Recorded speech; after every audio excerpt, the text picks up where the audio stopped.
chop all these siege tanks now. Those drones really desperately trying to run for their lives. There's Wednesday Night vVv Gaming. All the maps from MLG as we do get started here. And Dual Site, definitely one that these players have not played before, as it's not a ladder map, and probably don't get too many custom game practice on this map. Yeah, so whenever you play on a map like this, I guess you can assume that there's not going to be a lot of cheese, because you don't know how cheese works out unless the players are planning and get ready to play on a map like Dual Site. Perhaps OpTicalRH did decide to try to practice on this map a little bit more. It is going to be Terran versus Protoss, even though his icon did look like a Protoss unit, and further just trying to confuse me. We have Optical spawning as the blue Terran player on the right side of the map. Meanwhile, we have Rantech, the red Protoss, so far halfway to an all kill, spawning over here at the 9 o'clock position on the left side. Yeah, we've seen him in all the matchups now, as he will have a PVT, and we thought we were going to start out with this, but the starter for Relentless Heroes was not online, and now we are up to Optical. So the first Terran coming from this team, and they have 2 Terran left. So we'll see whether Optical is able to put a stop to the reign of Rantech. So far, I'm seeing all of his vVv gaming buddies and teammates in the chat, rooting him on, and obviously he has been impressive so far, able to take 2 games in his first week of Wednesday Night Starcraft, and we'll see if he's able to take Game 3. Yeah, and it's interesting to see actually a vV gamer who plays straight up Protoss. I think most of the time we see Time, and I tried to avoid the pun, and I didn't even realize I would say it, but Time plays a much more non-straight up variation. So to have Rantech and play Protoss as, I guess, most players would consider it to be played, or straight up play, it does add a very valuable resource to the vV gaming arsenal, as you never know what you're going to be expecting. You want to have diverse players, not only in terms of race but also in play styles, so that you can come up and choose the right opponent when the time comes. Yeah, we'll see whether he continues to show the same sort of style. I would say that he is a standard Protoss player, but more defensive macro than we see a lot of Protoss players. Time will come out with these interesting timing attacks and builds, as you mentioned, but it looks like Rantech just choosing to sort of macro up. Even in that last game, made a lot of probes and defending against that 4-gate and just tried to get up a superior economy. He was able to win in the end because of that, I think. But we'll see whether he has any sort of aggressive builds, and maybe even in this PVT, any sort of gate timings or timings with a Colossus or 2, as both players getting a decent amount of scouting information, but Rantech not going to be able to get into the base of Optical. Yeah, Rantech pretty much was already blocked. Optical laid down a supply depot and then stopped building it, allowing that SCV to do a little bit of earlier scouting.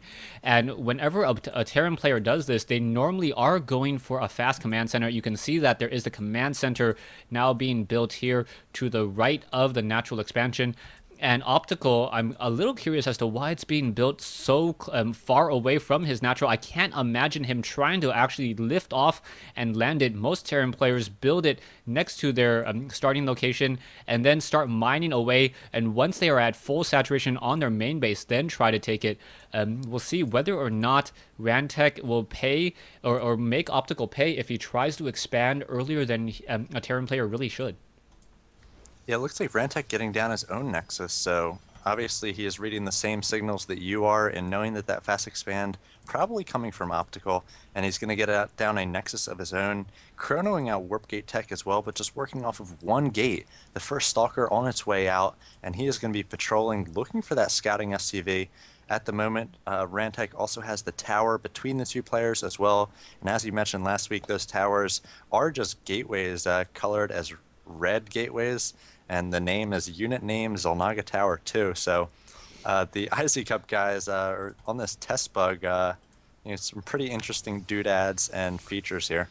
Yeah, so I don't know if that's one of my favorite features. I would rather have a Xel'Naga Tower be a Xel'Naga Tower and not a mini gateway. We've already seen supply depots on the bottom of ramps, and that confuses 9 out of 10 viewers already when it's a Zerg versus Protoss. So if we ever have a Zerg versus Zerg and why are there gateways on the maps? I don't understand.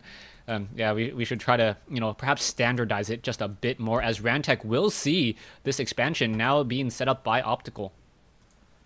Yeah, but I'm not sure that matters too much for Rantech. I mean, he's already gone down a path where he's expanded and he can't really pressure this, and he's already made the correct decision in expanding on his own. So he's going to be a little bit ahead, able to saturate his natural just a few seconds faster than Optical. But Optical will soon catch up and maybe even surpass him once he does get the double mules going from the two orbital commands. Being very safe, does have a bunker, does have a Marauders and Marines down below, and just starting stim as we see a robotics facility coming out for Rantech. Yeah, I'm still curious as to why Optical has not started his factory yet. He will be starting a lot of Marine Marauder play, and we'll see whether Rantech tries to go down the Colossi line or down the Psystorm line. The Twilight Council, Psystorm, very powerful, obviously countered by Ghost. Colossi, very powerful as well. And with that double robotics facility, I would definitely...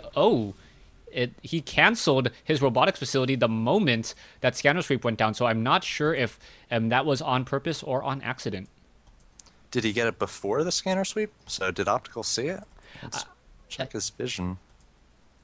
I guess he saw the cancel. Yeah, I think he saw the cancel, so perhaps Rantech didn't need that second robotics facility, as it is very difficult to run a lot of Colossi or two Colossi off of two base. You pretty much suffer from not having enough gas for Stalkers and Sentries, or he just didn't know that he already had one robotics facility up, and now he should probably be starting his robotics bay. Yeah, we'll see whether he actually does go for a robotics bay or whether he switches up once again.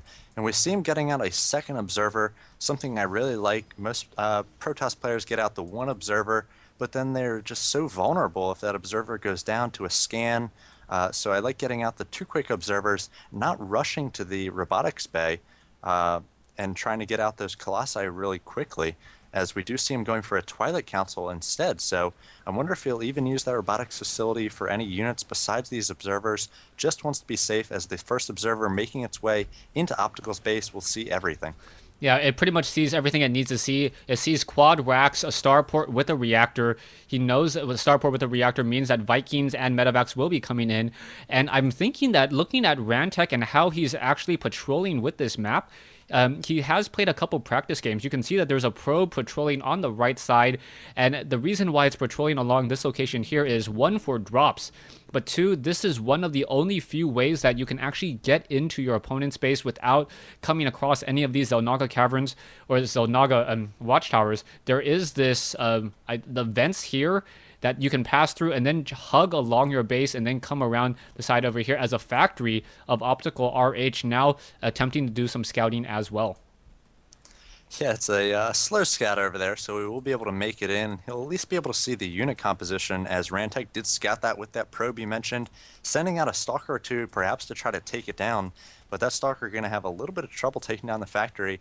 I'm a bit concerned that Rantech, with the tech choices that he's going here, not really sure he's going to be able to handle the heavy Marine and Marauder pressure coming from Optical at this point. He only has one sentry, so he's not going to have a lot of Guardian Shields and Force Fields, and he does not have a lot of upgrades. He's going for the Forge, he's getting Ground Armor level 1, which is the correct upgrade to get against this unit composition, but he's not going to be very far ahead in upgrades, and he's not going to have Colossi to take down and punish the Marines, as it looks like Optical pushing out here, 117 to 98, and Rantech could be in trouble. Yeah, Rantech definitely in trouble. You can see that he wants to go into High Templar, but he's not going to have that up in time at all. He can try to start that Psystorm research, but the Psystorm does take a bit of time, and you can also see that Rantech sitting on about 1,200 gas, so he has a large amount of gas, and now you can see a lot of pylons warping in over here as the Marines and Marauders are now looking to push in and to perhaps just deal a lot of damage. There's only one Guardian Shield up, as the Zealots are now trying to do a decent surround, but a decent stutter step by OpTicalRH, as those Marines are just constantly stimming and then pulling back, maximizing their damage, and this is almost just a straight up two-base timing push, and may get steamrolled off in this position here. The probes desperately trying to perhaps get a decent surround, preventing any of those Marines and Marauders from backing off, but a lot of workers have been killed. Stalkers are now going down, Zealots coming in from both sides, but I don't think, Rantech will be able to recover from this attack. Yeah, just a little bit too late there on any sort of tech. He didn't have upgrades off the forges. If you're going to go for heavy gateway play, you have to have those upgrades. You have to have Guardian Shield and Force Fields to prevent the kiting. He did have charge on the Zealots, which was good, but you really need, something in addition to that to try to take on that unit mix from the Terran player. We just didn't see it, and Rantech's reign of terror is going to come to an end here as Relentless Heroes gets their first win of Wednesday Night Starcraft. Yeah, so Relentless Heroes now finally on the board, and we are now moving to a critical game 4. Will Relentless Heroes be able to even it up at 2 games apiece, or will we have a 3-1 lead for vV Gaming? Stay tuned for game 4.